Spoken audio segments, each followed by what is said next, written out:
This is from TMZ. It's an update on Alec Baldwin. Haven't covered this in a little bit because I was waiting for some big news, and this I think was worthy. It's called Alec Baldwin Criminal Charges Could Be Coming. DA shows her hand. Let's see what we got from September 26th, 2022.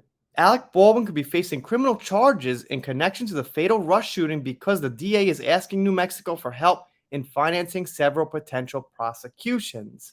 District Attorney Mary Carmick Altwees reportedly filed an emergency request last week asking the New Mexico Board of Finance for extra funds to assist in bringing up to 4 possible criminal cases that may materialize from her office's investigation into the death of Helena Hutchinson, which is a person who tragically lost her life when Alec Baldwin was doing the scene with her. And they show a picture here of Helena's last known photo on set, and they also say that the DA got half of the money that was requested, that being half of what it would take to handle the case.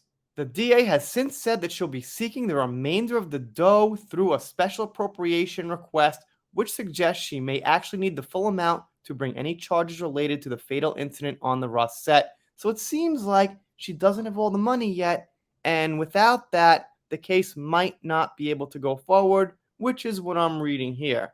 Or that's what I'm making of it as someone who's not a lawyer. Now, while the DA isn't definitely naming names and any potential charges, her office is explicitly saying Baldwin could be on the chopping block. The docs they filed, cited by SFNM, reportedly say one of the possible defendants is well-known movie actor Alec Baldwin. It's unclear what sort of charges he or others might face, but the DA told local media she was considering all homicide statutes as well as gun statutes under the NM Criminal Code.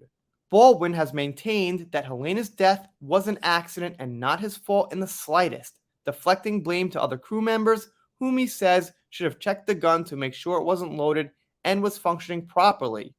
He claims he didn't pull the trigger, but rather that the gun went off on its own after he pulled back the hammer.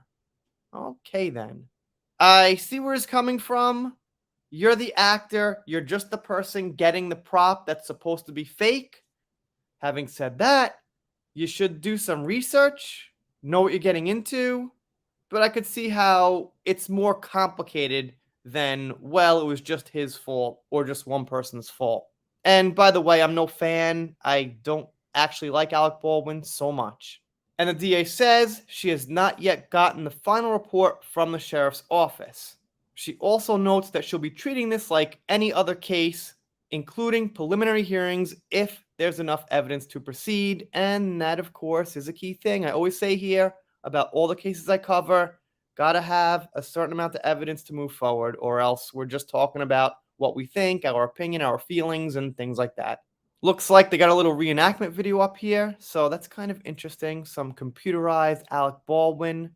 I'm not sure I could think he did this deliberately. There's really no motive.